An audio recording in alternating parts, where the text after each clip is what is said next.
कैसे हो? उम्मीद करता हूँ कि आप सब लोग बढ़िया होंगे और अपना अच्छा कर रहे होंगे। मैं दिलीप आप सभी को अपने YouTube चैनल साइंस क्लासेस पर हार्दिक स्वागत करता हूँ। और आज हम लोग पढ़ने वाले हैं क्लास 10th का 12th चैप्टर विद्युत यानी कि इलेक्ट्रिसिटी।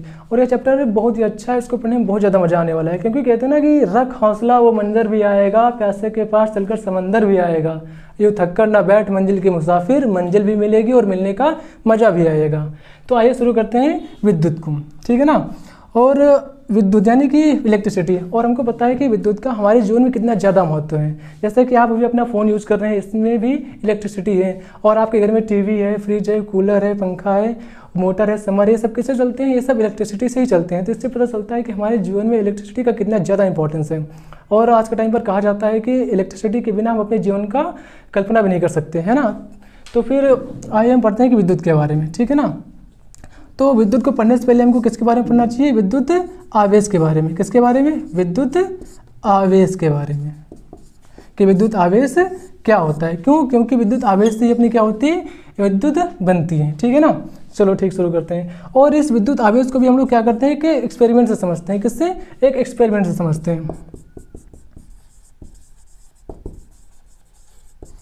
जैसे कि आप एक कांच ले लीजिए और एक प्लास्टिक, ठीक है ना। और कांच या फिर प्लास्टिक को हम क्या करते हैं कि किसी स्मूथ कपड़े से रगड़ते हैं, और रगड़ने के बाद क्या करते हैं, उसको कागज़ के छोटे छोटे टुकड़ों के पास लेकर जाते हैं। तो कागज़ के छोटे छोटे टुकड़े क्या करते हैं कि कांच या फिर प्लास्टिक और आकर्षित होने लगते हैं। क्या होता है कि जो कागज़ के छोटे छोटे टुकड़े होते हैं वो कांच या फिर प्लास्टिक और आकर्षित होने लगते हैं। जो आकर्षित होने का जो गुण होता है, जो प्लास्टिक या कांच के अंदर आता है ना, तो इस गुण को हम लोग क्या बोलते हैं? आवेश बोलते हैं। क्या बोलते हैं? आवेश बोलते हैं। तो कह सकते हैं कि जो ये जो गुण होता है, इस गुण को ही हम लोग क्या बोलते हैं? आवेश बोलते हैं। इस गुण को ही क्या बोलते हैं? आवेश बोलते हैं। एक बार फिर से समझना कि जब किसी कांच या फिर प्लास्टिक को स्मूथ कपड़े से रगड़ते हैं, और रगड़ने के बाद क्या करते हैं, उसको हम कागज़ के छोटे छोटे टुकड़ों के पास लेकर जाते हैं। तो कागज़ के छोटे छोटे टुकड़े उस प्लास्टिक और कांच को आकर्षित होने लगते हैं। क्या होते हैं? आकर्षित होने लगते हैं। तो उस आकर्षित होने का जो गुण होता है, आकर्षित होने का जो गुण होता है ना, आकर्षित होने का गुण, आकर्षित होने का जो गुण होता है ना, इस गुण को हम लोग क्या बोल देते हैं? इस गुण को बोल देते हैं क्या? आवेश। आवेश, आकर्षित होने का जो गुण होता है, इस गुण को क्या बोल देते हैं? आवेश बोल देते हैं, ठीक है ना। तो इसकी सिंपल सी परिभाषा बन सकती है कि कौन सी? कि पदार्थ का वह गुण जिससे कि विद्युत तथा चुंबकीय क्षेत्र उत्पन्न होता है, उससे हम लोग क्या बोलते हैं? आवेश बोलते हैं। कि पदार्थ का वह गुण जिससे विद्युत तथा चुंबकीय क्षेत्र उत्पन्न होता है, उससे क्या बोलते हैं? आवेश बोलते हैं, ठीक है ना। तो आवेश एक प्रकार क्या है? आवेश एक प्रकार का गुण है। आवेश। तो चलो थोड़ा सा हम इस आवेश के बारे में थोड़ा सा और डीप में पढ़ते हैं, थोड़ा सा और गहराई में, ठीक है ना। आवेश की संकल्पना, आवेश की संकल्पना।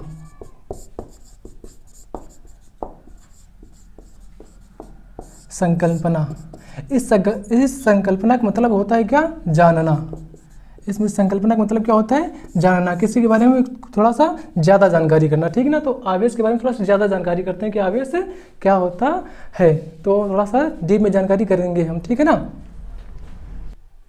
तो जो आवेश की जो संकल्पना होती है, आवेश की संकल्पना, आवेश की संकल्पना इलेक्ट्रॉन के आधार पर होती है। इलेक्ट्रॉन के आधार पर होती है, ठीक है ना। आवेश की जो संकल्पना होती है इलेक्ट्रॉन के आधार पर होती है। जो ये कौन सा इलेक्ट्रॉन है? ये वही इलेक्ट्रॉन जो परमाणु के अंदर पाया जाता है। कहाँ पर? परमाणु में पाया जाता है ना। जैसे क्या होता है, परमाणु के चित्र है, परमाणु के अंदर क्या होता है? तुम्हारा नाभिक होता है, और नाभिक में क्या होते हैं? न्यूट्रॉन और प्रोटॉन होते हैं। और नाभिक के बाहर वृत्तीय कक्षा में कौन होते हैं? इलेक्ट्रॉन होते हैं। कौन होते हैं? इलेक्ट्रॉन होते हैं। और इन्हीं इलेक्ट्रॉनों के आधार पर क्या होती है? आवेश की संकल्पना दी जाती है। तो आप हम लोग पढ़ते हैं किसके बारे में? आवेश के प्रकार के बारे में। आवेश के प्रकार के बारे में कि आवेश कितने प्रकार के होते हैं।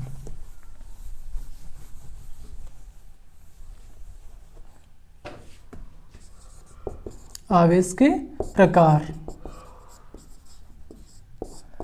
आवेश दो प्रकार के होते हैं। कितने प्रकार के होते हैं? दो प्रकार के होते हैं। दो प्रकार के होते हैं। कौन कौन से? एक धनात्मक और एक कौन सा? ऋणात्मक। एक कौन सा? धनात्मक, धनात्मक, और दूसरा कौन सा? ऋणात्मक।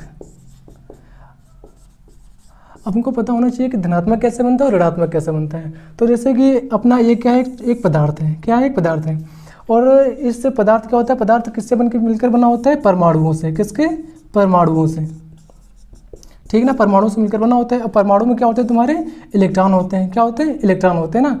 तो जब कोई पदार्थ क्या करता है, अपने इलेक्ट्रॉन का क्या करता है, त्याग करता है। जब कोई पदार्थ क्या करता है, अपने इलेक्ट्रॉन का त्याग करता है। जब कोई पदार्थ अपने इलेक्ट्रॉन का त्याग करेगा तो उस पर कौन सा आवेश आएगा, धनावेश आएगा। कौन सा आवेश आएगा, धनावेश आएगा, ठीक है ना। कौन सा आवेश आएगा, धनावेश, ठीक है ना।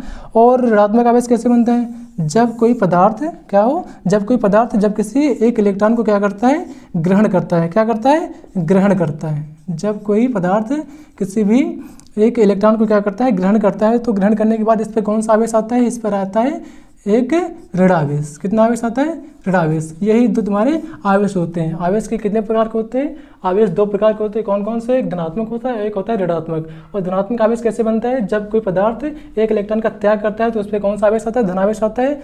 और जब कोई पदार्थ अपने इलेक्ट्रॉन को क्या करता है, एक इलेक्ट्रॉन को ग्रहण करता है तो ग्रहण करने पर कौन सा आवेश आता है, ऋणावेश आता है। तो हम लोगों ने क्या पढ़ा कि आवेश कितने प्रकार के होते हैं, आवेश दो प्रकार के होते हैं। कौन कौन सा, एक धनात्मक आवेश और एक कौन सा, ऋणात्मक आवेश। धनात्मक कैसे बनता है, जब कोई पदार्थ अपने इलेक्ट्रॉन का त्याग करता है तो उस पर एक धनावेश आता है। और जब कोई पदार्थ अपने एक इलेक्ट्रॉन का ग्रहण करता है तो उस पर कौन सा आवेश आता है, ऋणावेश आता है, ठीक है ना।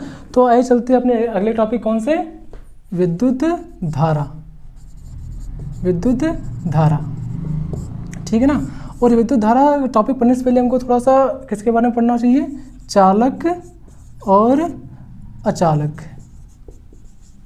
चालक और अचालक, ठीक है ना। तो चालक क्या होते हैं और अचालक क्या होते हैं। तो नॉर्मली कहा जाता है ना कि चालक वे होते हैं जिनमें विद्युत धारा प्रवाहित होती है और चालक कहलाते हैं, और जिनमें विद्युत धारा प्रवाहित नहीं होती है और अचालक कहलाते हैं, ठीक है ना। तो इसके बारे में थोड़ा सा गहराई से जानते हैं कि चालक क्या होते हैं ना। जैसे कि अपना क्या हो, एक चालक तार हो, क्या हो, चालक तार, ठीक है ना। ये अपना क्या है, चालक तार है, ठीक है ना। ये चालक तार लेते हैं हम लोग, लेते हैं क्या, आयरन की एक प्लेट। क्या लेते हैं, आयरन की प्लेट, ठीक है ना। आयरन की एक हम लोग लेते हैं प्लेट, जिसमें क्या हो, जिसमें क्या होगा कि आयरन यानी कि Fe परमाणु से मिलकर बना है ना। आयरन की जो प्लेट है, लोहे की जो धातु है, ये किससे बनी है, आयरन के परमाणु से मिलकर बनी हुई है, ठीक है ना।